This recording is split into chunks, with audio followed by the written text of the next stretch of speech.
ದೇವರ ಪರಿಶುದ್ಧ ನಾಮಕ್ಕೆ ಸ್ತೋತ್ರ ಉಂಟಾಗಲಿ. ಪ್ರಿಯರೇ, ಈ ಸಮಯದಲ್ಲಿ ನಾವು ನಮ್ಮ ತಂದೆಯಾದ ದೇವರಿಗೆ ನಾವು ಆರಾಧನೆ ಮಾಡಲಿಕ್ಕೆ ಹೋಗ್ತೀವಿ. ಅದರ ಮೊದಲು ನಾವು ಒಂದು ವಾಕ್ಯವನ್ನು ಓದಿ ಪ್ರಾರ್ಥಿಸಿ ಆರಾಧನೆ ಭಾಗಕ್ಕೆ ಹೋಗುವ. ಕೀರ್ತನೆ 95. ಬನ್ನಿರಿ, ಯೆಹೋವನಿಗೆ ಉತ್ಸವಧ್ವನಿ ಗೈಯುವ, ನಮ್ಮ ರಕ್ಷಕನಾದ ಶರಣನಿಗೆ ಜಯಘೋಷ ಮಾಡುವ. ಕೃತಜ್ಞ ಸ್ತುತಿಯೊಡನೆ ಆತನ ಸನ್ನಿಧಿಗೆ ಸೇರೋಣ, ಕೀರ್ತನೆಗಳಿಂದ ಆತನಿಗೆ ಜಯಘೋಷ ಮಾಡೋಣ. ನಾವೆಲ್ಲರೂ ಸೇರಿ ನಮ್ಮ ನಿರ್ಮಾಣಕನಾದ, ನಮ್ಮ ಸೃಷ್ಟಿಕರ್ತನಾದ, ನಮ್ಮ ತಂದೆಯಾದ ದೇವರಿಗೆ ನಾವು ಮನಪೂರ್ವಕವಾಗಿ ಸತ್ಯದಿಂದಲೂ ಆತ್ಮನಿಂದಲೂ ಆತನು ಆರಾಧಿಸುವ. ಏಕೆಂದರೆ ಆರಾಧನೆಗೆ ಒಬ್ಬನು ಯೋಗ್ಯನು, ಸ್ತುತಿಗೆ ಯೋಗ್ಯನಾಗಿದೆ. ಪರಿಶುದ್ಧಾತ್ಮನೇ ಸಹಾಯ ಮಾಡು.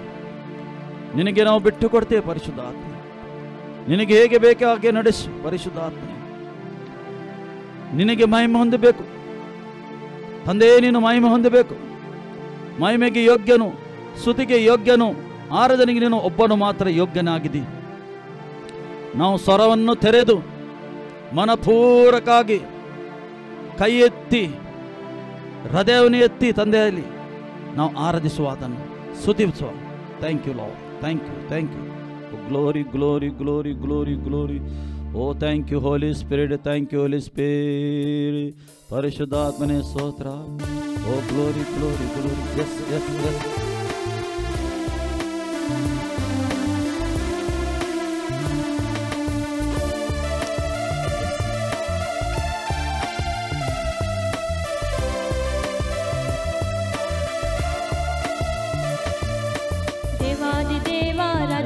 ರಾಜ ನಿನಗೆ ಸ್ತೋತ್ರವಯ್ಯ, ಕರ್ತರ ಕರ್ತ ಒಡೆಯರ ಒಡೆಯ ನಿನಗೆ ಸ್ತೋತ್ರವಯ್ಯ.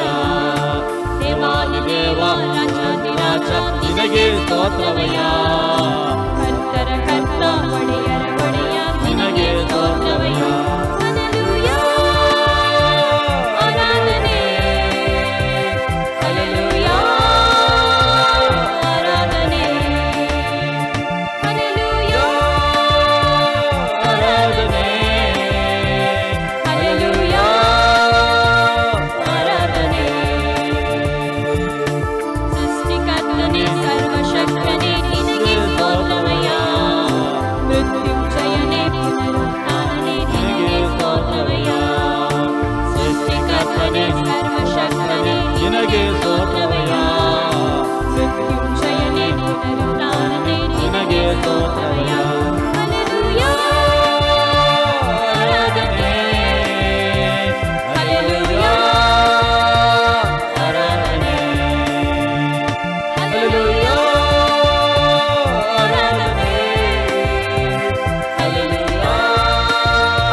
ಸ್ತೋತ್ರವಯ್ಯ.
ಸ್ತುತಿಸಿ ನಿನ್ನನ್ನು ಕೊಂಡಾಡ್ತೇವೆ. ನೀನು ಒಬ್ಬನು ಯೋಗ್ಯನಾಗಿದ್ದಿ ಸ್ವಾಮಿ. ಅಪ್ಪ, ನಿನ್ನ ಪ್ರಸನ್ನತೆ, ನಿನ್ನ ಉಪಸ್ಥಿತಿ ನಮ್ಮ ಮಧ್ಯದಲ್ಲಿ ಇದ್ದಿದ್ದಕ್ಕೆ ಸ್ತೋತ್ರ. ಕಥನೆ, ನಿನ್ನ ಮಕ್ಕಳಾದ ನಾವು ಕಥನೆ ಸತ್ಯದಿಂದಲೂ ಆತ್ಮದಿಂದಲೂ ಆರಾಧನೆ ಮಾಡುವಾಗ ಕಥನೆ ನೀನು ಮಹಿಮೆ ಹೊಂದುತ್ತಿ. ನಿನಗೆ ಸಂತೋಷವಾಗ್ತದೆ ಕಥನೆ. ನಿನಗೆ ಸಂತೋಷವಾಗುವಾಗ ನೀನು ಸುಮ್ಮನೆ ಕೂತ್ಕೊಳ್ಳೋದಿಲ್ಲ, ನಿನ್ನ ಮಧ್ಯದಲ್ಲಿ ಚಲಿಸುತ್ತಿ ಕಥನೆ. ದೇವಾನಿಗೆ ಸ್ತೋತ್ರ. ಯೇಸುವೇ, ಅಪ್ಪ ತಂದೆ, O glory glory glory glory. Thank you thank you thank you. ನಿನ್ನ ಉಪಸ್ಥಿತಿಗೆ ಸ್ತೋತ್ರ. Thank you thank you thank you. Yes yes, ನಾವೆಲ್ಲರೂ ಸೇರೋ, ನಾವೆಲ್ಲರೂ ಒಂದೇ ಮನಸ್ಸಿನಿಂದ ಆತನ್ನು ಸ್ತುತಿಸುವ, ಆರಾಧಿಸುವ. परमोन्नत देवा तुझ्या अस्त्यांत राहता, तुझे ते सदा वस्ती करता. परमोन्नत देवा तुझ्या अस्त्यांत राहता, तुझे ते सदा वस्ती करता. मोजे कोटे अस्त्र चालल्या सर्गीच्या बापा, विश्वास तुझे दवरून तुका आराधन करता. मोजे कोटे अस्त्र चालल्या सर्गीच्या बापा, विश्वास तुझे दवरून तुका आराधन करता. आराधन तुका मोच्या बापा, आराधन तुका मोगाळ राया. आराधन तुका मोच्या बापा, आराधन तुका मोगाळ राया. तुझ्या पाकाट्या पोंदा म्हाका आसरो तुवें दिलाय. बिरांती मोची वाटुवताय. तुझ्या पाकाट्या पोंदा म्हाका आसरो तुवें दिलाय. बिरांती आम्ही सुरक्षित राहून आसा. वाटुवताय. मोचे टानांनी कवर जाल्ल्या सताच्या बापा, मोग तुजो नियाळून तुका आराधन करता. मोचे टानांनी कवर जाल्ल्या सताच्या बापा, मोग तुजो नियाळून तुका आराधन करता. आराधन तुका मोच्या बापा, आराधन तुका नितीवान देवा. आराधन तुका मोच्या बापा, आराधन तुका नितीवान देवा. मोच्या वाटांनी रातच्या तुझ्या दूतांक तुवें धाडला. दूतांक आमकां धाडला. आमी वतना येतना ताजे दूत आमच्या फाटल्यान मुखल्यान आमकां रक्षण दितात, प्रोटेक्शन करतात. कित्याक आमी ताची भुरगीं जावन आसा. तुका उलो मारताना म्हाका जापून दिताय. मोच्या नांवान वळखतले मोच्या मोगाळा बापा. सगळे मोचे जिणेंत तुका आराधन करता. मोच्या नांवान वळखतले मोच्या मोगाळा बापा. सगळे मोचे जिणेंत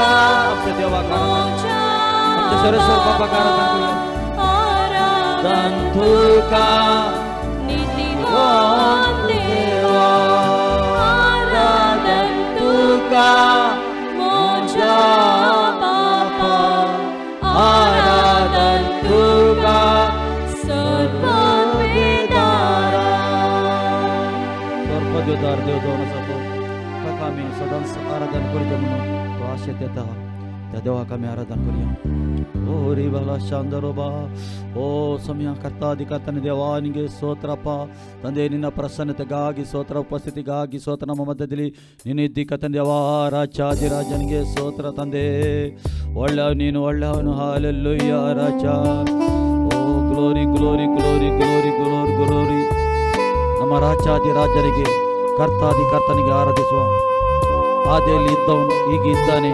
ಇನ್ನು ಮುಂದೆ ಬರುವವನಾಗಿದ್ದಾನೆ ಆತನಿಗೆ ಆರಾಧನೆ ಮಾಡುವನು yes thank you thank you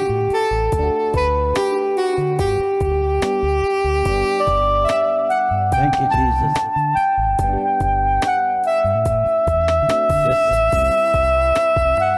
O glory glory glory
अब तक तूने संभाला मुझे, अपनी बाहों में लिए हुए आए तुझे जो मिटाने, वे शस्त्र होंगे बेअसर। आए तुझे जो मिटाने, वे शस्त्र होंगे बेअसर।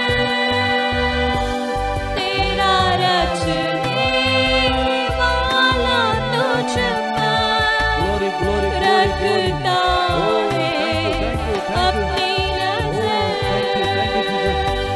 तेरा रचने वाला तुझ पर रखता है अपनी नजर।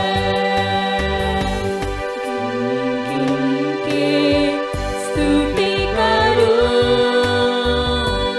बेशुमार तेरे दानों के लिए। अब तक तूने संभाला मुझे, अपनी बाहों में लिए हुए। अब तक तूने संभाला मुझे, अपनी बाहों में लिए हुए। गिन के स्तुति करूं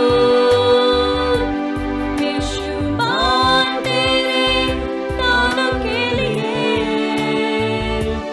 अब तक तूने संभाला मुझे, अपनी बाहों में लिए हुए। अब तक तूने संभाला मुझे, अपनी बाहों में लिए हुए। तेरे शत्रु का निशाना तुझ पर होगा ना सफल। तेरे शत्रु का निशाना तुझ पर होगा ना सफल। आंखों की पुतली जैसे वो रखेगा तुझे हर पल। आंखों की पुतली जैसे वो रखेगा तुझे हर पल। गिन के स्तुति करूं बेशुमार तेरे दानों के लिए। अब तक तूने संभाला मुझे, अपनी बाहों में लिए हुए। गिन के स्तुति करूं बेशुमार तेरे दानों के लिए। अब तक तूने संभाला मुझे, अपनी बाहों में लिए हुए। अब तक तूने संभाला मुझे, अपनी बाहों में लिए हुए। अपनी बाहों में लिए हुए।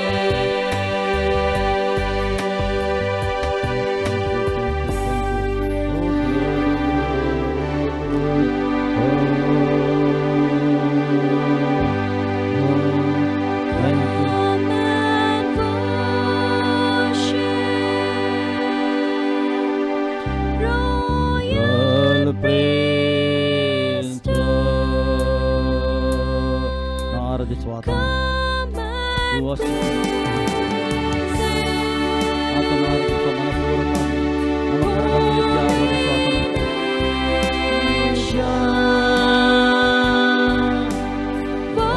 Worship Jesus, our Redeemer.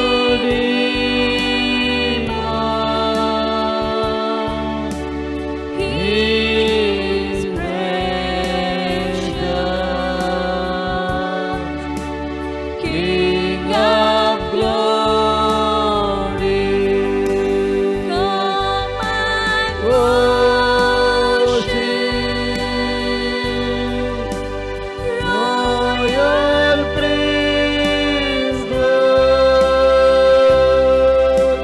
Come and praise Him. Holy nation, worship Jesus, our Redeemer.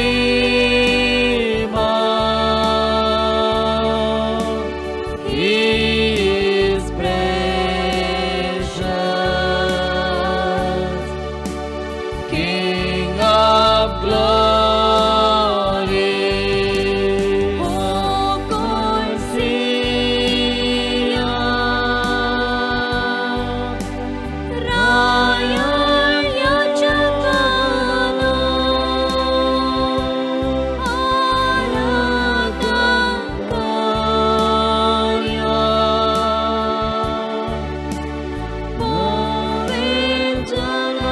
Povinjanagana,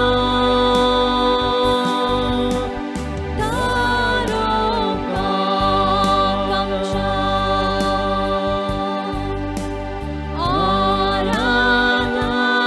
Aradakaya, Jesu amore, Rai mahimeso, Hogon Sion,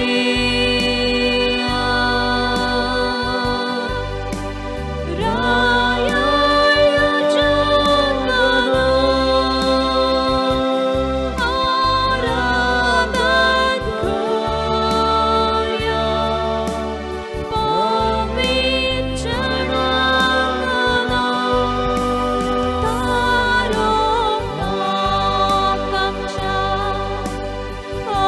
Aradakaya, Jesu amore, Rai mahimeso.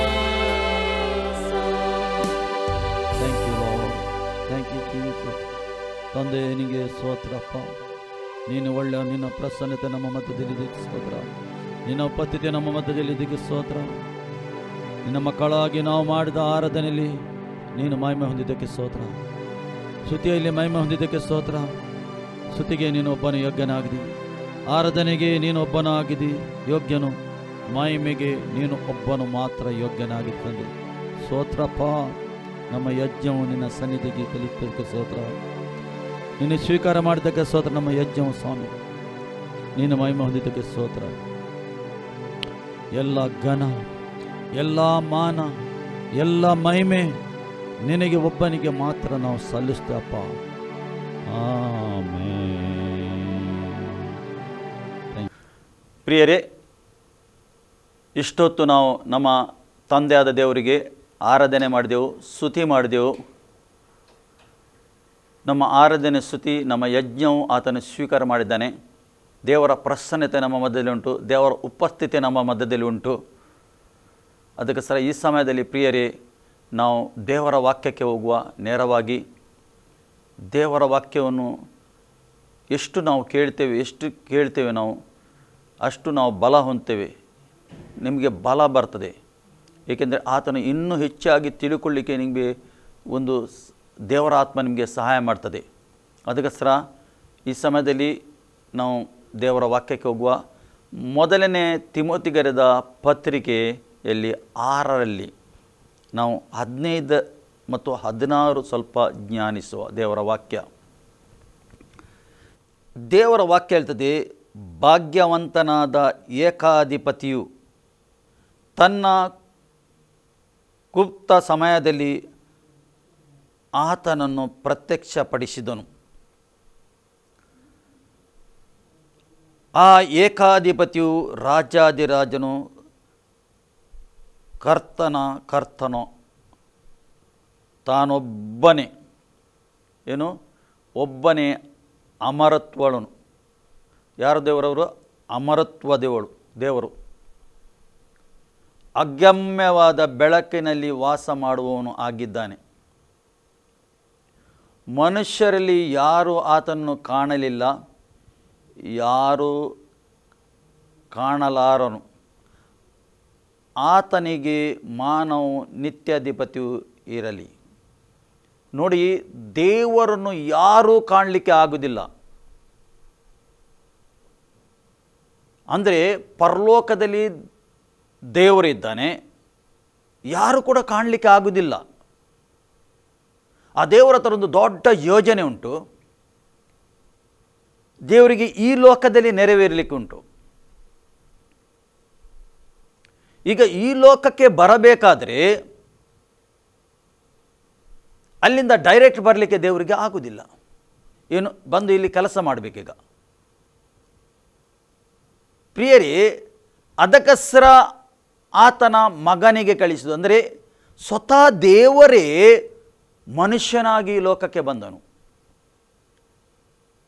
ನೋಡಿ, ನೀವು ಒಂದು ಪವರ್ ಪ್ಲ್ಯಾಂಟ್ ಉಂಟು, ದೊಡ್ಡ ಪವರ್ ಪ್ಲ್ಯಾಂಟ್ ಇರ್ತದೆ. ಅದರಿಂದ ನೀವು direct ನಿಮ್ಮ ಮನೆಗೆ ಕನೆಕ್ಟ್ ಆದರೆ ಕರೆಂಟ್, ನಿಮ್ಮ ಮನೆಯಲ್ಲಿದ್ದ ಎಲ್ಲ ಲೈಟ್, ಫ್ರಿಜ್ ಎಲ್ಲ ಸುಟ್ಟು ಹೋಗ್ತದೆ. ಅದಕ್ಕೆ ಏನು ಬೇಕು? ಒಂದು ಇನ್ವರ್ಟರ್ ಎಂದು ಉಂಟು, ಅಲ್ಲಿ ಇರ್ತದೆ. ಎಲ್ಲ ಮನೆಯಲ್ಲಿ ಒಂದು ಅದಕ್ಕೆ ಒಳಗಿಂದ ಕನೆಕ್ಟ್ ಇರ್ತದೆ. ಅದಕ್ಕೆ ಬಂದು ಅಲ್ಲಿಂದ ನೀವು ತಗೊಳ್ಳುವಾಗ ನಿಮಗೆ ಎಷ್ಟು ಬೇಕು ಅಷ್ಟು ಮಾತ್ರ ಕರೆಂಟ್ ನಿಮಗೆ ಉಪಯೋಗ ಮಾಡಲಿಕ್ಕೆ ಆಗ್ತದೆ. ನಿಮ್ಮ ಲೈಟ್, ಫ್ರಿಜ್ ಯಾವುದು ಅದು ಸುಟ್ಟು ಹೋಗುವುದಿಲ್ಲ. ಅದೇ ಪ್ರಕಾರ ಅಗಮ್ಯದಲ್ಲಿ ವಾಸ ಮಾಡುವ ದೇವರು, ಸರ್ವಶಕ್ತನಾದ ದೇವರು ಈಗ ಈ ಲೋಕಕ್ಕೆ ಬರಬೇಕು. ಆ ದೇವರಿಗೆ ಬರಬೇಕಾದರೆ ಹೇಗೆ ಬರುವುದು? ಮನುಷ್ಯನಾಗಿ ಬರಬೇಕು. ಈಗ ನೋಡಿ, ದೇವರು ಆತ್ಮಸ್ವರೂಪಿ, ಆತನ ಆತ್ಮಸ್ವರೂಪಿ, ಯಾರಿಗೆ ಕಾಣುವವನಲ್ಲ. ಮನುಷ್ಯನಿಗೆ ಸೃಷ್ಟಿ ಮಾಡಿದ್ದಾನೆ. ಈಡನ್ ಗಾರ್ಡನ್ನಲ್ಲಿ ತನ್ನ ಸ್ವಭಾವವಾಗಿ ಸೃಷ್ಟಿ ಮಾಡಿದ್ದಾನೆ. ತನ್ನ ಆಲೋಚನೆಯಲ್ಲಿ, ಆತ್ಮದಲ್ಲಿ ಸೃಷ್ಟಿ ಮಾಡಿ ಮನುಷ್ಯನಿಗೆ ಶರೀರದಲ್ಲಿ ಅಲ್ಲಿ ಇಟ್ಟಿದ್ದಾನೆ. ಮನುಷ್ಯನು ತಪ್ಪಿ ಹೋಗಿದ್ದಾನೆ, ಅಲ್ಲಿ ಪಾಪ ಮಾಡಿದ್ದಾನೆ, ದೇವರ ವಾಕ್ಯಕ್ಕೆ ಅವಿಧೇಯನಾಗಿದ್ದಾನೆ, ದೇವರಿಂದ ದೂರ ಹೋಗಿದ್ದಾನೆ. ಇಡೀ ಜಗತ್ತಲ್ಲಿ ಮನುಷ್ಯರು ತುಂಬಿಕೊಂಡಿದ್ದಾರೆ. ನೋಡಿ, ಆದಾಮನಿಂದ ನೋಹನವರೆಗೆ 2000 ವರ್ಷ.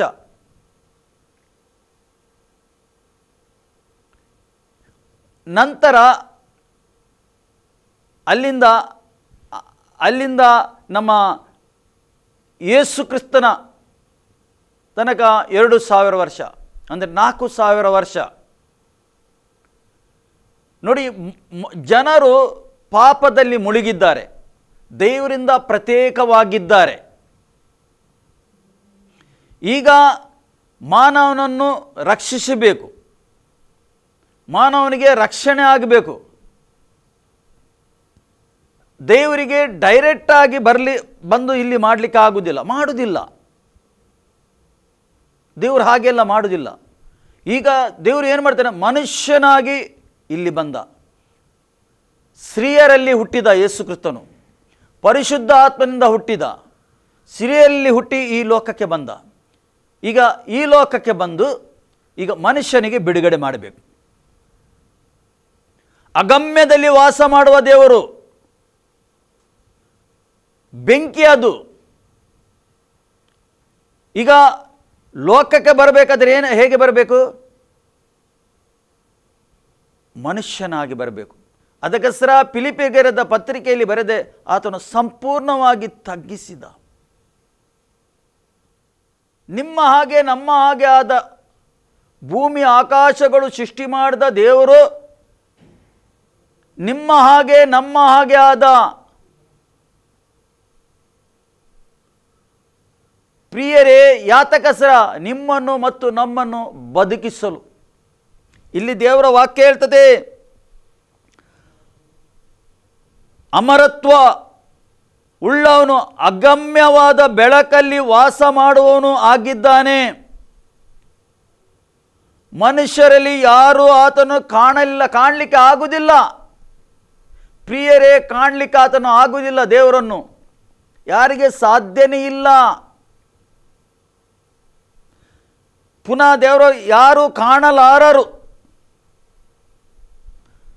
ಆತನಿಗೆ ಮಾನವ ನಿತ್ಯಾಧಿಪತಿಯು ಇರಲಿ. ಅಂದರೆ ಈಗ ಏನಾಗು, ಮಾನವನಾಗಿ ಆತನು ಈ ಲೋಕಕ್ಕೆ ಬಂದ, ನಿನ್ನನ್ನು ಮತ್ತು ನನ್ನನ್ನು ಬದುಕಿಸಲು. ನಾಶನ ಮಾರ್ಗದಲ್ಲಿದ್ದ ಮಾನವನಿಗೆ ಬದುಕಿಸಬೇಕೀಗ. ಅದಕ್ಕೋಸ್ಕರ ಆತನು ತನ್ನನ್ನು ತಗ್ಗಿಸಿಕೊಂಡು ಈ ಲೋಕಕ್ಕೆ ಬಂದ. ಅದಕ್ಕೋಸ್ಕರ ಫಿಲಿಪ್ಪಿಯರ ಪತ್ರಿಕೆ ನಾವು ಓದುವ ಅಲ್ಲಿ ಸತ್ಯವೇದ ಈ ರೀತಿ ಹೇಳ್ತದೆ. ಫಿಲಿಪ್ಪಿಯರ ಪತ್ರಿಕೆಯಲ್ಲಿ 2ರಲ್ಲಿ ಈ ರೀತಿ ಹೇಳ್ತಾ ಉಂಟು. 4 ಅಲ್ಲಿ ದೇವರ ವಾಕ್ಯ ಹೇಳ್ತದೆ, ನಿಮ್ಮಲ್ಲಿ ಪ್ರತಿಯೊಬ್ಬನೂ ಸಹಿತ ಸ್ವಹಿತವನ್ನು ಮಾತ್ರ ನೋಡದೆ ಪರಹಿತವನ್ನು ಸಹ ನೋಡಲಿ. ಕ್ರಿಸ್ತ ಯೇಸುವಿನಲ್ಲಿದ್ದಂಥ ಮನಸ್ಸು ನಿಮ್ಮಲ್ಲಿ ಇರಲಿ. ಆತನು ದೇವ ಸ್ವರೂಪನಾಗಿದ್ದರೂ ದೇವರಿಗೆ ಸರಿಸಮಾನವಾಗಿರುವುದೆಂಬ ಅಮೂಲ್ಯ ಪದವಿಯನ್ನು ಬಿಡಲೊಲ್ಲನು ಎಂದೆಣಿಸದೆ ತನ್ನನ್ನು ಬರಿದು ಮಾಡಿಕೊಂಡು ದಾಸನ ರೂಪವನ್ನು ಧರಿಸಿದನು. ದೇವರು ಏನು ಮಾಡಿದನು? ತನ್ನನ್ನು ಬರಿದು ಮಾಡಿಕೊಂಡು ತಗ್ಗಿಸಿಕೊಂಡು ದಾಸನ ರೂಪವಾಗಿ ಬಂದನು. ಏಕೆ? ನೀನು ಮತ್ತು ನಾನು ಶರೀರದಲ್ಲಿ ಪಾಪ ಮಾಡಿದ್ದೇವೆ. ಈಗ ಶರೀರದಲ್ಲಿ ಮಾಡಿದ ಪಾಪದಿಂದ ಬಿಡುಗಡೆ ಆಗಬೇಕು. ನಿನಗೆ ಮತ್ತು ನನಗೆ ಬಿಡುಗಡೆ ಆಗಬೇಕು. ಆದ ಕಾರಣ ಅವನು ಮನುಷ್ಯನಾಗಿ ಬಂದ. ಡೈರೆಕ್ಟ್ ಬರಲಿಕ್ಕೆ ಆಗ್ತದ? ಈಗ ನಿಮಗೆ ಪವರ್ ಪ್ಲ್ಯಾಂಟಿಂದ ನೀವು ಕರೆಂಟ್ ಡೈರೆಕ್ಟ್ ತಗೊಳ್ಳಿಕ್ಕೆ ಆಗ್ತದ ಮನೆಗೆ? ಇಲ್ಲ, ಸಾಧ್ಯನೇ ಇಲ್ಲ. ಒಬ್ಬ ಮಧ್ಯಸ್ಥನು ಬೇಕು. ಅದೇ ಮಧ್ಯಸ್ಥನು ಯೇಸು ಕ್ರಿಸ್ತನಾಗಿದ್ದಾನೆ. ಅದಕ್ಕೆ ತಿಮೋಥಿಯರ ಪತ್ರಿಕೆಯಲ್ಲಿ ಹೇಳ್ತಾನೆ, ಮನುಷ್ಯರ ಮತ್ತು ದೇವರ ಮಧ್ಯದಲ್ಲಿ ಒಬ್ಬ ಮಧ್ಯಸ್ಥನಿದ್ದಾನೆ, ಅದು ಯೇಸು ಕ್ರಿಸ್ತನಾಗಿದ್ದಾನೆ. ನಿನಗಸ್ರ ನನಗಸ್ರ ವಿಜ್ಞಾಪನೆ ಮಾಡಲಿಕ್ಕೆ ಇವತ್ತು ಕೂಡ ದೇವರ ಬಲಪಾಸದಲ್ಲಿ ಕೂತ್ಕೊಂಡು ಪ್ರಿಯರೇ ಯೇಸು ಕ್ರಿಸ್ತನು ವಿಜ್ಞಾಪನೆ ಮಾಡ್ತಾ ಇದ್ದಾನೆ. ಏಕೆ ವಿಜ್ಞಾಪನೆ ಮಾಡ್ತಾನೆ? ಮಾನವನು ರಕ್ಷಣೆಗೆ ಬರಬೇಕು. ತಡ ಮಾಡ್ತಾ ಇದ್ದಾನೆ. ಯೇಸು ಹೋಗುವಾಗ ಹೇಳಿದ್ದಾನೆ, ಯೇಸು ಶಿಲುಬೆಯಲ್ಲಿ ಪ್ರಾಣ ಕೊಟ್ಟು ರಕ್ತವನ್ನು ಸುರಿಸಿ ಹೂಣಲ್ಪಟ್ಟು 3ನೇ ದಿವಸ ಜೀವಂತವಾಗಿ ನಂತರ ಆತನು ಪರಲೋಕಕ್ಕೆ ಹೋಗಿದ್ದಾನೆ. ಪರಲೋಕಕ್ಕೆ ಹೋಗಿ ದೇವರ ಬಲಪಾಸದಲ್ಲಿ ಕೂತ್ಕೊಂಡಿದ್ದಾನೆ. ಹೋಗುವಾಗ ಏನು? ನಾನು ಪುನಃ ಬರ್ತೇನೆ ಎಂದು ಹೇಳಿದ್ದಾನೆ ಆತನು. ನಾನು ಪುನಃ ಬರ್ತೇನೆ ಎಂದು ಆತನು ವಾಗ್ದಾನ ಮಾಡಿದ್ದಾನೆ.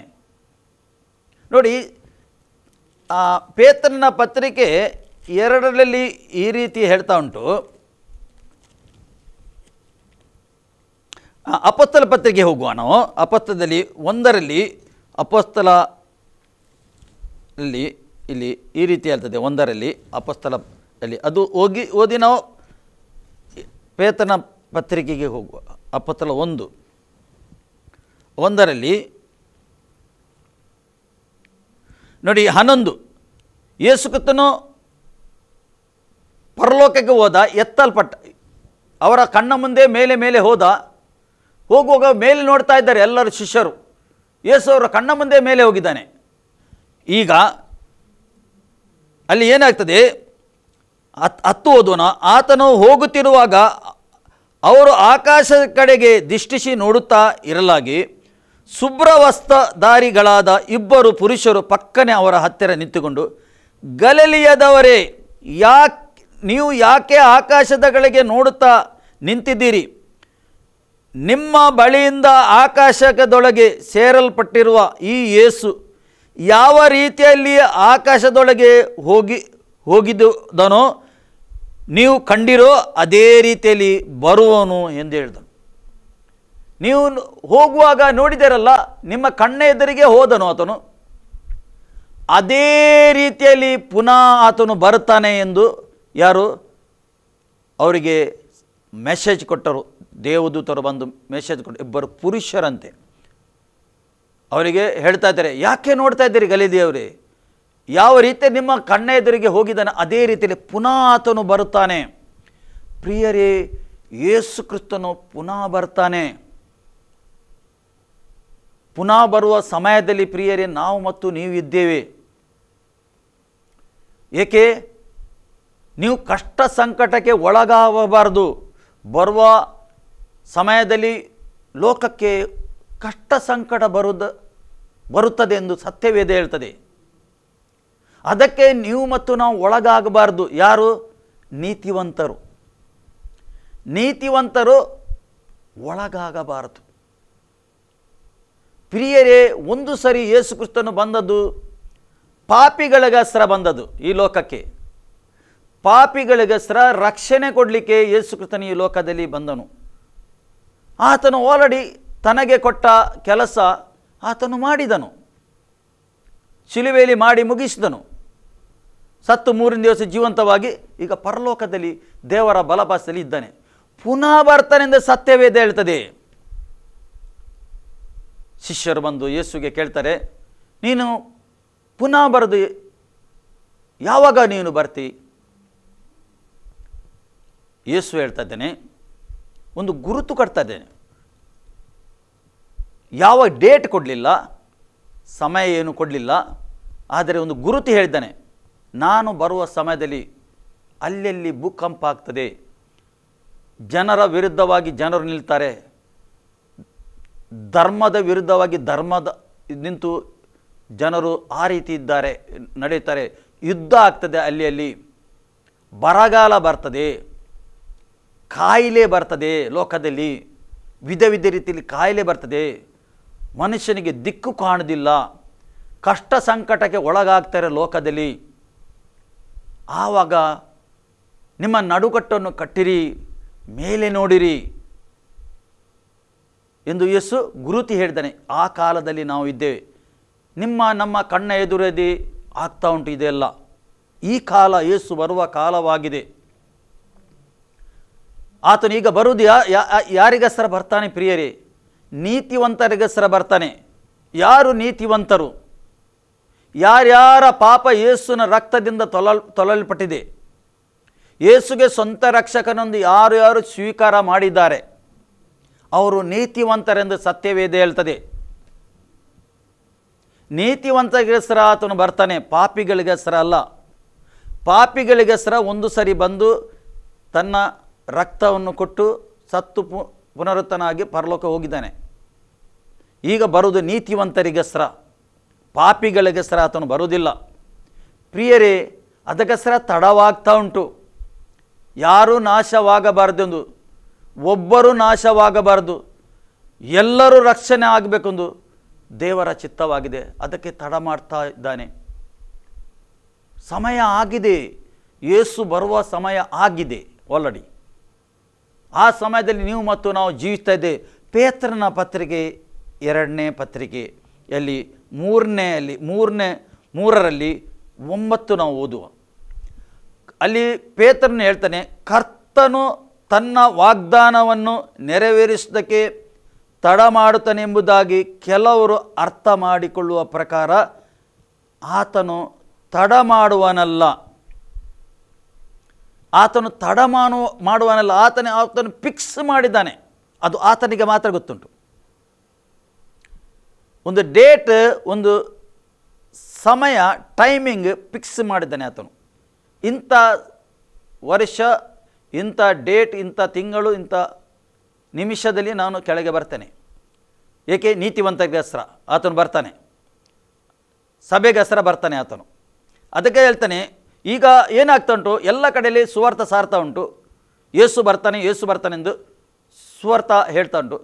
ಈಗ ಸುವಾರ್ಥ ಕೇಳಿದವರು ಅವರು ಎಣಿಸಿದ್ದೇನು, ಈಗಲೇ ಬರ್ತಾನೆ ಎಂದು. ಅವರಿಗೆ ಕಷ್ಟ ಸಂಕಟ ಬರುವಾಗ ಅಯ್ಯೋ ಒಂದು ಸಾರಿ ಯೇಸು ಬಂದು ಕೊಂಡೋಗಲಿ ಹೇಳ್ತಾರೆ. ಮತ್ತು ಯೇಸು ತಡವಾಯಿತು ಎಂದು ನಿರಾಶೆ ಆಗ್ತಾರೆ. ಅವರ ಮನಸ್ಸಲ್ಲಿದೆ, ಇವರು ಯೇಸು ಬರ್ತಾನೆ ಎಂದರೆ ಇವರು ಇಷ್ಟು ತನಕ ಏಕೆ ಬರಲಿಲ್ಲ.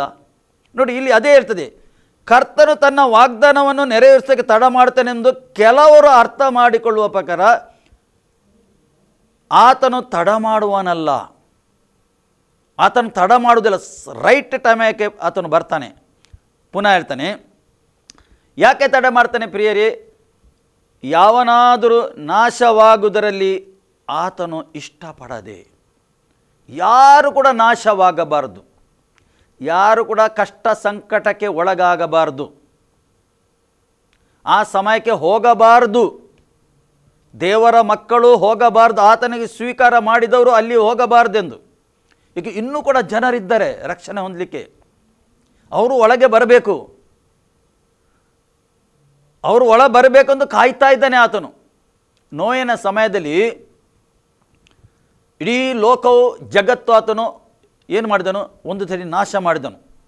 ನೋಯಿಗೆ ನಾವೇ ಕಟ್ಟಿ ಹೇಳಿದನು. ಸಮಯ ಆಯಿತು, 120 ವರ್ಷ ಆತನು ಏನು ಮಾಡಿದ? ಸುವಾರ್ಥ ಸಾರಿದ, ನೋಯೆ ಕಟ್ಟಿ ರೆಡಿ ಆಯಿತು. ನಂತರ ಏನಾಯಿತು? ಆ ಸಮಯ ಬಿಟ್ಟು 7 ವರ್ಷ ದೇವರು ಕಾಯ್ದನು. ಯಾರಾದರೂ ಬಂದರೆ ಬರಲಿ, ಮನಸ್ಸಂತರಾಗಿ ಪಶ್ಚಾತ್ತಾಪಾಗಿ ಈ ನಾವೇ ಒಳಗೆ ಬರಲಿ ಎಂದು. ಯಾರು ಪಶ್ಚಾತ್ತಾಪ ಬರಲಿಲ್ಲ. ಖಾಲಿ ನೋಯನ 3 ಮಕ್ಕಳು, 3 ಸೊಸೆ, ಹೆಂಡತಿ ಮಾತ್ರ ಒಳಗೆ ಹೋದರು. 7 ವರ್ಷ ಕಾಯ್ದನು, ಯಾರಾದ್ರು ಕಾಯಿಲ್ಲ. ಮತ್ತೆ ದೇವರೇ ಬಾಗಿಲು ಬಂದ್ ಮಾಡಿದನು. ಅದೇ ಪ್ರಕಾರ ಯಾರೂ ನಾಶವಾಗುವುದು ದೇವರ ಚಿತ್ತ ಅಲ್ಲ, ಸಮಯ ಆಗಿದೆ, ದೇವರು ಕಾಯ್ತಾ ಇದ್ದಾನೆ. ಒಂದು ಗ್ರೇಸ್ ಪ್ರೇಡ್ ಕೊಡ್ತಾ ಇದ್ದಾನೆ, ಗ್ರೇಸ್ ಪ್ರೇಡ್ ಕೊಡ್ತಾ ಇದ್ದಾನೆ. ಏಕೆ? ಬಂದರೆ ಬರಲಿ ಯಾರಾದರೂ ಮಾನಸಂತರಾಗಿ ಈ ಸುವಾರ್ತೆಯನ್ನು ಕೇಳಿ. ಸತ್ಯವೇದ ಹೇಳ್ತದೆ 24ನೇ ಅಧ್ಯಾಯದಲ್ಲಿ ಎಲ್ಲ ಜಗತ್ತಿಗೆ ಸುವಾರ್ಥ ಸಾರಲ್ಪಡಬೇಕಂತೆ. ಇಡೀ ಜಗತ್ತಿಗೆ ಸುವಾರ್ಥ ಸಾರ್ತಾ ಉಂಟು. ಈ ಒಂದು ಆಧುನಿಕ ಕಾಲದಲ್ಲಿ ಈ ಟೆಕ್ನಾಲಜಿ ಆಗಿ ಎಲ್ಲ ಕಡೆಯಲ್ಲಿ ಸುವಾರ್ಥ ಹೋಗ್ತಾ ಉಂಟು. ಯೇಸು ಏನು ಮಾಡಿದ್ದಾನೆ ಈ ಲೋಕಕ್ಕೆ ಬಂದು, ಇದು ತಿಳ್ಕೊಂಡು ಮಾನಸಾಂತರಾಗಿ ಪಶ್ಚಾತ್ತಾಪ ಆಗಿ ಆತನ ಕಡೆಗೆ ಬರಬೇಕಂತ, ದೇವರ ಕಡೆಗೆ ಬಂದು ಆತನ ಸ್ವೀಕಾರ ಮಾಡಬೇಕಂತ ದೇವರು ಬಯಸ್ತಾನೆ. ಒಬ್ಬರು ನಾಶವಾಗಬಾರ್ದು. ನೋಡಿ, ಒಬ್ಬರು ಯಾವನಾದರೂ ನಾಶ ಮಾಡುವುದರಲ್ಲಿ ಆತನು ಇಷ್ಟಪಡದೆ ಎಲ್ಲರೂ ತನ್ನ ಕಡೆಗೆ ತಿರುಗಿಕೊಳ್ಳಬೇಕೆಂದು ಅಪೇಕ್ಷನಾಗಿದ್ದಾನೆ. ಎಲ್ಲರೂ ತನ್ನ ಕಡೆಗೆ ತಿರುಗಿಕೊಳ್ಳಬೇಕು, ಯೇಸುನ ಕಡೆಗೆ ತಿರುಗಿಕೊಳ್ಳಬೇಕು ಎಂದು ಆತನು ಬಯಸ್ತಾರೆ. ಏನು ಬಯಸ್ತಾನೆ ಆತನು ಒಳ್ಳೆಯದನ್ನೇ ಬಯಸ್ತಾನೆ. ಮಾನವನದ್ದು ನಾಶವಾಗಬಾರ್ದು, ಕಷ್ಟ ಸಂಕಟಕ್ಕೆ ಒಳಗಾಗಬಾರ್ದು. ಆ ಕಷ್ಟ ಸಂಕಟದ ವಿಷಯದಲ್ಲಿ ಅಲ್ಲಿ ಸತ್ಯವೇದದಲ್ಲಿ ಬರೆಯಲ್ಪಟ್ಟಿದೆ. ಒಂದು ಭಯಂಕರ ಕ್ರೂರವಾದ ಸಮಯ ಬರ್ತದೆ ಲೋಕಕ್ಕೆ ಶೀಘ್ರವಾಗಿ. ಅದಕ್ಕೆ ದೇವರ ಮಕ್ಕಳು ಒಳಗಾಗಬಾರದು. ಅದಕ್ಕೆ ತಿರುಗಿಕೊಳ್ಳಿರಿ, ದೇವರ ಕಡೆಗೆ ಹೇಳ್ತಾನೆ. ನೀವು ದೇವರ ಕಡೆಗೆ ತಿರುಗಿರಿ ಹೇಳ್ತಾನೆ. ಹಾಗಾದರೆ ಮಾನವನು ಯಾವ ಕಡೆಗೆ ಹೋಗ್ತಾ ಇದ್ದಾನೆ? ಯಾವ ಡೈರೆಕ್ಷನಲ್ಲಿ ಹೋಗ್ತಾ ಇದ್ದಾನೆ ಮಾನವನು? ಅರ್ಥ, ನಾಶನ ಮಾರ್ಗದಲ್ಲಿದ್ದಾನೆ. ಈಗ ಆತನು ತಿರುಗಿಬೇಕು. ಈ ಸ್ವರವನ್ನು ಕೇಳಿ ಆತನು ದೇವರ ಕಡೆಗೆ ತಿರುಗಿಬೇಕು. ಅದಕ್ಕೋಸ್ಕರ ಯೇಸು ಕ್ರಿಸ್ತನು ಈ ಲೋಕದಲ್ಲಿ ಬಂದು ನಾವು ರಕ್ಷಣೆ ಹೊಂದಬೇಕೆಂದು ಇಲ್ಲಿ ದೇವರ ವಾಕ್ಯ ಹೇಳ್ತದೆ. ತಿರುಗಿಕೊಳ್ಳಬೇಕೆಂದು ಅಪೇಕ್ಷವನಾಗಿದ್ದಾನೆ. ನಿಮ್ಮ ವಿಷಯದಲ್ಲಿ ದೀರ್ಘ ಶಾಂತಿ ಉಳ್ಳವನಾಗಿದ್ದಾನೆ. ಆತನು ದೀರ್ಘ ಶಾಂತಿ ಉಳ್ಳವನಾಗಿದ್ದಾನೆ. ಕಾಯ್ತಾ ಇದ್ದಾನೆ. ಏಕೆ? ಆತನ ಕೃಪೆ ಉಂಟು. ಈಗ ಆತನು ಕರುಣಾಮಯನು, ದಯಾಳು ದೇವರಾಗಿದ್ದಾನೆ. ಈಗ ಕರುಣಾಮಯನು, ಈಗ ದಯಾಳು ಆತನು, ಈಗ ಪ್ರೀತಿಯುಳ್ಳ ದೇವನು. ಆ ಸಮಯ ಆದ ನಂತರ ಆತನು ಯಾರಿಗೆ ಕೂಡ ಪ್ರೀತಿ ತೋರಿಸುವುದಿಲ್ಲ, ಕರುಣೆ ತೋರಿಸುವುದಿಲ್ಲ. ಏಕೆ? ಸಮಯ ಕೊಟ್ಟ, ಮಾನವನಿಗೆ ಅವಕಾಶದಿಂದ ಅವಕಾಶ ಕೊಟ್ಟ ಆಯಿತು. ನಂತರ ಆತನು ಅಲ್ಲಿ ಆತನ ಈ ಗುಣ ತೋರಿಸುವುದಿಲ್ಲ. 7 ವರ್ಷಕ್ಕೆ ಬಿಟ್ಟು ಬಿಡ್ತಾನೆ. ಸೈತಾನ ಕೈಗೆ ಹೋಗ್ತದೆ ಈ ಲೋಕ. ಪ್ರಿಯರೇ, ಈಗ ಅವಕಾಶ ಉಂಟು ನಮಗೆ. ಈಗ ಅವಕಾಶ, ದೇವರ ಕಡೆಗೆ ತಿರುಗಲಿಕ್ಕೆ ಈಗ ಅವಕಾಶ ಉಂಟು. ಮುಂದೆ ಹೇಳ್ತಾನೆ, ಆದರೂ ಕರ್ತನ ದಿನವು ಕಳ್ಳನು ಬರುವಂತೆ ಬರುತ್ತದೆ. ಕರ್ತನ ದಿನವು ಕಳ್ಳನು ಬರುವಂತೆ. ಕಳ್ಳನು ಹೇಳಿ ಬರ್ತಾನ? ಹೇಳಿ ಬರುವುದಿಲ್ಲ. ಕದ್ದುಕೊಳ್ಳಿಕ್ಕೆ ಹೇಳಿಕೊಂಡು ಬರುವುದಿಲ್ಲ ಆತನು, ಕಳ್ಳನು. ಆ ರೀತಿಯಲ್ಲಿ ಯೇಸು ಬರ್ತಾನೆ. ಪುನಃ ಹೇಳ್ತಾನೆ, ಆ ದಿನದಲ್ಲಿ ಆಕಾಶ ಮಂಡಲವು ಘೋಷದಿಂದ ಇಲ್ಲದೆ ಹೋಗುವುದು. ಒಂದು ಭಯಂಕರ ದಿನ ಬರ್ತದೆ. ಅದರ ಮೊದಲು ಆತನ ಕಡೆಗೆ ತಿರುಗಿಬೇಕೆಂದು ಆತನು ಬಯಸ್ತಾನೆ. ಇಲ್ಲಿ 14ರಲ್ಲಿ ಆತನು ಹೇಳ್ತಾನೆ, ಆದ ಕಾರಣ ಪ್ರಿಯರೇ, ನೀವು ಇವುಗಳನ್ನು ಎದುರು ನೋಡುವರಾಗುವುದರಿಂದ ಶಾಂತವಾಗಿದ್ದು. ಆದ ಕಾರಣ ಇವುಗಳನ್ನು ಈಗ ನೋಡ್ತಿರಲ್ಲ, ಜಗತ್ತಲ್ಲಿ ಏನೇನು ನಡೆಯುತ್ತಾ ಉಂಟು, ನೀವು ಶಾಂತರಾಗಿರಿ, ಕರ್ತನಲ್ಲಿ ಇರಿರಿ. ನೀವು ಕರ್ತನ ಅನುನ್ನತೆಯಲ್ಲಿರಿರಿ, ಪ್ರಾರ್ಥನೆಯಲ್ಲಿ ಇರಿರಿ. ನೀವು ನಿಮ್ಮ ದೃಷ್ಟಿ ಆತನ ಮೇಲೆ ಇರಲಿ. ಆತನ ಮುಖದೃಷ್ಟಿಯನ್ನು ನೋಡಿರಿ. ನೀವು ಯಾವಾಗ ಆತನ ಮುಖದೃಷ್ಟಿಯನ್ನು ನೋಡ್ತೇವೆ ನಾವು, ಆಗ ಆತನ ಆ ಸತ್ಯದ ಪರಿಜ್ಞಾನ, ಆತ್ಮಿಕ ಜ್ಞಾನ, ತಿಳುವಳಿಕೆ ನಿಮಗೆ ಬರ್ತದೆ. ನೀವು ಆತನ ಕೈಗೆ ನೋಡಿದರೆ ಆಶೀರ್ವಾದ ಬರ್ತದೆ. ಕೈಯಿಂದ ಮಾಡುವುದೇನು? ಆಶೀರ್ವಾದ ಬರ್ತದೆ. ಆದರೆ ನೀವು ಮುಖಕ್ಕೆ ನೋಡುವಾಗ ಸತ್ಯದ ಪರಿಜ್ಞಾನ ಎಲ್ಲ ನಿಮಗೆ ಆತನು ಕೊಡುತ್ತಾನೆ. ಏನು ಬೇಕು ಇವತ್ತು? ಸತ್ಯದ ಪರಿಜ್ಞಾನ ಬೇಕು. ಸತ್ಯದಿಂದ ನಡೆಯಬೇಕು, ಆತ್ಮದಿಂದ ನಡೆಯಬೇಕು. ಆತನನ್ನು ದೃಷ್ಟಿಸುವವರು ಲಜ್ಜೆಗೆ ಈಡಾಗುವುದಿಲ್ಲ ಎಂದು ಸತ್ಯವೇದ ಹೇಳ್ತದೆ. ಕೀರ್ತನೆ 34. ಪ್ರಿಯರೇ, ದೇವರು ಮನುಷ್ಯನಿಗೆ ಅವಕಾಶ ಕೊಡ್ತಾನೆ. ಅದಕ್ಕೆ ಶಾಂತವಾಗಿರಿ ಹೇಳ್ತಾನೆ, ಗಲಿಬಿಲಿ ಆಗಬೇಡಿರಿ ಹೇಳ್ತಾನೆ. ಕಾದಿರಿ, ಆತನಿಗೆ ಕಾದುಕೊಳ್ಳಿರಿ ಹೇಳ್ತಾನೆ, ಶಾಂತ ಭಾವದಿಂದ. ಪುನಃ ಹೇಳ್ತಾನೆ ಆತನು, ನಿರ್ಮಲರಾಗಿಯೂ ನಿರ್ದೋಷಿಯಾಗಿಯೂ ಕಾಣಿಸಿಕೊಳ್ಳುವುದಕ್ಕೆ ಪ್ರಯಾಸ ಪಡಿರಿ ಹೇಳ್ತಾನೆ. ಏನು ಹೇಳ್ತದ್ದೇನೆ ಆತನು? ನಿರ್ಮಲರಾಗಿಯೂ ನಿರ್ದೋಷಿಗಳಾಗಿಯೂ ಕಾಣಿಸಿಕೊಳ್ಳುವುದಕ್ಕೆ ಪ್ರಯಾಸ ಪಡಿರಿ. ಪ್ರಯಾಸ ಪಡಬೇಕು. ಹೇಗೆ ಪ್ರಯಾಸ ಪಡುವುದು? ಮನುಷ್ಯನ ಬಲದಿಂದ ಆಗ್ತದಾ? ಆಗುವುದಿಲ್ಲ. ಮನುಷ್ಯನ ಬಲದಿಂದ ಆಗುವುದಿಲ್ಲ. ನೀವು ಎಷ್ಟು ಪ್ರಯತ್ನ ಮಾಡಿದರೂ ಆಗುವುದಿಲ್ಲ. ನೀವು ಏನು ಮಾಡಬೇಕು? ಯಥಾರ್ಥ ರೀತಿಯಲ್ಲಿ ನಡೆಯಬೇಕು. ದೇವರ ಮುಂದೆ ಯಥಾರ್ಥ ರೀತಿಯಲ್ಲಿ ನಡೆಯುವಾಗ ಏನು ಮಾಡ್ತಾನೆ? ಆತನು ನಿಮಗೆ ಪರಿಶುದ್ಧ ಮಾಡ್ತಾನೆ. ನೀವು ಯಥಾರ್ಥ ರೀತಿಯಲ್ಲಿ ನಡೆಯುವಾಗ ಆತನ ದೃಷ್ಟಿಯಲ್ಲಿ ಯಥಾರ್ಥ ರೀತಿಯಲ್ಲಿ ಇರಬೇಕು ನಾವು. ಆಗ ಮಾತ್ರ ಆತ ನಿಮಗೆ ಏನು ಮಾಡ್ತಾನೆ? ಪರಿಶುದ್ಧ ರೀತಿಯಲ್ಲಿ ನಡೀತಾನೆ. ನಿರ್ಮಲನಾಗಿಯೂ ನಿರ್ದೋಷಿಯಾಗಿಯೂ ಕಾಣಿಸಿಕೊಳ್ಳುವುದಕ್ಕೆ ಪ್ರಯಾಸ ಪಡಿ ಎಂದು ಹೇಳ್ತಾನೆ. ನಾವು ಪ್ರಯಾಸ ಪಡಬೇಕು. ಆತನ ಮಾಡುವ ಆತನ ಪ್ರಯಾಸ ಹೇಗೆ ಪಡಬೇಕು? ಪ್ರಾರ್ಥನೆಯಲ್ಲಿ, ವಾಕ್ಯದಲ್ಲಿ ದೃಷ್ಟಿ ಇಡಬೇಕು. ಯೇಸು ಏನು ಹೇಳಿದ್ದಾನೆ, ನಮ್ಮ ವಿಷಯದಲ್ಲಿ ಏನು ಹೇಳಿದ್ದಾನೆ, ಅದೆಲ್ಲ ನೀವು ಏನು ಮಾಡಬೇಕು? ಓದಬೇಕು, ಕೇಳಬೇಕು. ಕೇಳಿ ಅದರ ಪ್ರಕಾರ ನಡೆಯಬೇಕು. ದೇವರ ಭಯಭಕ್ತಿಯಲ್ಲಿ ನಡೆಯಬೇಕು. ಏಕೆ? ಬರುವ ಸಮಯ ಆಗಿದೆ ಲೋಕಕ್ಕೆ. ಆತನು ಬರ್ತಾನೆ. ಏಕೆ? ನಿನಗಸ್ರ ಬರ್ತಾನೆ. ನೀತಿವಂತರಿಗಸ್ರ ಆತನು ಬರ್ತಾನೆ. ಪಾಪಿಗಳಿಗಸ್ರ ಆತನು ಬರುವುದಿಲ್ಲ. ಒಂದು ವಾಕ್ಯ ಓದಿ ಮುಗಿಸುವ ನಾವು. ಒಂದು ವಾಕ್ಯ ಪ್ರಕಟಣೆ ಗ್ರಂಥದಲ್ಲಿ ಆತನು ಹೇಳ್ತಾನೆ 7:1 ಇಗೋ ಮೇಘದೊಳಗೆಯಿಂದ ಬರುತ್ತಾನೆ. ಈಗೋ ಮೇಘದೊಳಗಿಂದ ಬರ್ತಾನೆ, ಮೇಲಿಂದ ಬರ್ತಾನೆ ಆತನು ಬರುತ್ತಾನೆ. ಎಲ್ಲರ ಕಣ್ಣುಗಳು ಆತನನ್ನು ಕಾಣುವವು. ಪುನಃ ಹೇಳ್ತಾನೆ, ಆತನನ್ನು ಹಿರಿಯದವರು ಸಹ ಕಾಣುವವರು. ಭೂಮಿಯಲ್ಲಿರುವ ಎಲ್ಲ ಕುಲದವರು ಆತನನ್ನು ನೋಡಿ ಎದೆ ಬಡಿದುಕೊಳ್ಳುವವರು. ಅಂದರೆ ಯಾವಾಗ ಅದು ನೋಡುವುದು? ಇದು ಯಾವಾಗ ವಾಕ್ಯ? ಯಾವಾಗೆಂದರೆ ಸಭೆ ಎತ್ತಲ್ಪಟ್ಟ ನಂತರ 7 ವರ್ಷ ಆದ ನಂತರ ಪುನಃ ಯೇಸು ಬಹಿರಂಗವಾಗಿ ಬರ್ತಾನೆ, ಬಹಿರಂಗವಾಗಿ ಲೋಕಕ್ಕೆ ಬರ್ತಾನೆ. ಆಗ ಎಲ್ಲರೂ ನೋಡ್ತಾರೆ, ಎಲ್ಲ ಜಾತಿ ಕುಲ ಭಾಷೆ ಜನರು ಎಲ್ಲರೂ ಆತನನ್ನು ನೋಡ್ತಾರೆ. ಆಗ ಗೊತ್ತಾಗ್ತದೆ ಯೇಸುವೇ ದೇವರೆಂದು. ಆಗ ಎದೆ ಬಡ್ಕೊಳ್ತಾರೆ, ಅಯ್ಯೋ ನಾವು ಏನು ಮಾಡಿದೆ, ನಾವು ಸ್ವೀಕಾರ ಮಾಡಲಿಲ್ಲ ಆತನಿಗೆ, ದೇವರನ್ನು ನಾವು ಸ್ವೀಕಾರ ಮಾಡಲಿಲ್ಲಲ್ಲ, ನಾವು ಹೀಗೆ ಏಕೆ ಮಾಡಿದ್ದೇವೊಂದು ಆ ಸಮಯದಲ್ಲಿ. ಏಕೆ ಆ ಸಮಯದಲ್ಲಿ ಜನರು ಹೇಳ್ತಾರೆ, ಏಕೆ ಎಲ್ಲರ ಕಣ್ಣು ಆತನನ್ನೇ ನೋಡುವುದು. ಏಕೆ ಈಗ ಆತನು ಸಭೆಗಸ್ರ ಬರ್ತಾನೆ, ಮಧ್ಯ ಆಕಾಶದಲ್ಲಿ ಬರ್ತಾನೆ ಆತನು. ಸಭೆ ಎತ್ತಲ್ಪಡಬೇಕು. ಅದಕ್ಕೋಸ್ಕರ ವಿವರಣವಾಗಿ 7 ಸಭೆ ವಿಷಯದಲ್ಲಿ ಇಲ್ಲಿ ಬರೆಯಲ್ಪಟ್ಟಿದೆ. 7 ಸಭೆ ಬರೆಯಲ್ಪಟ್ಟು 3ನೇ ಅಧ್ಯಾಯದ ನಂತರ ಸಭೆ ವಿಷಯದಲ್ಲಿ ಬರೆಯಲ್ಪಡಲಿಲ್ಲ. ಸಭೆ ಇಲ್ಲ ಇಲ್ಲಿ. ಸಭೆ ಸಭೆ ಎಂದರೆ ನಾವು ಸಭೆ ಎಂದರೆ ದೇವರು ನಿಮ್ಮ ಒಳಗೆ ವಾಸ ಮಾಡ್ತಾ ಇದ್ದಾನೆ, ನಮ್ಮ ಒಳಗೆ ವಾಸ ಮಾಡ್ತಾ ಇದ್ದಾನೆ.